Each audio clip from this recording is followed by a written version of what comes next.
Hello friends, today I am talk about trial balance. आज मैं आपको बताने वाली हूँ what is trial balance, how to make it, इसे कैसे बनाते।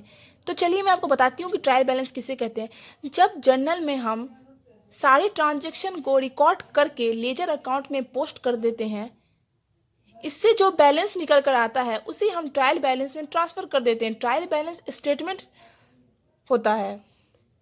इसमें हम दो कॉलम बनाते हैं, एक डेबिट कॉलम, दूसरा credit column. This is format of trial balance. ये हमारा फॉर्मेट है ट्रायल बैलेंस का। ट्रायल बैलेंस में हम 5 कॉलम बनाते हैं, एक सीरियल नंबर, एक हेड ऑफ अकाउंट, एक लेजर के लिए और एक डेबिट अमाउंट के लिए, एक क्रेडिट अमाउंट के लिए। ये इसमें हम देखते हैं कि डेबिट अमाउंट और क्रेडिट अमाउंट हमारा टैली किया कि नहीं। अगर टैली नहीं किया है तो हम समझ जाएंगे कि हमारी एंट्रीज गलत हुई है, तो हम पीछे जाके लेजर अकाउंट में या जर्नल अकाउंट में जाके चेक करेंगे कि कहाँ पे क्या दिक्कतें हैं। अगर दिक्कत है तो वहाँ पे जाकर ठीक करेंगे। उसके बाद हमारा डेबिट और क्रेडिट साइड टैली कर जाएगा। ट्रायल बैलेंस के डेबिट साइड में हम ऑल एसेट्स एंड एक्सपेंस और लॉसेस को डालते हैं।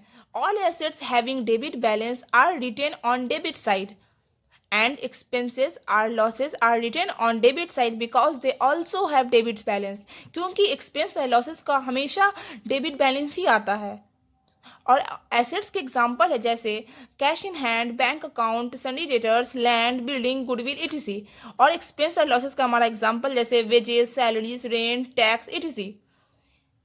यानी कि ट्रायल बैलेंस के डेबिट साइड में हम ऑल एसेट्स एंड एक्सपेंसेस और लॉसेस को डालते हैं।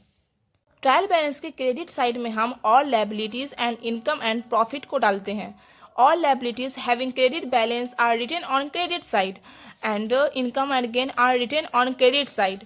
ये दोनों क्रेडिट साइड में जाते हैं। और लायबिलिटीज जैसे हो गया capital, loan, bills payable, salary, creditor etc.. और हमारा इनकम एंड प्रॉफिट्स हो गया जैसे कि interest received, commission received, discount receive etc.. तो ये हमारा क्रेडिट साइड में जाएगा, all liabilities and income and profits.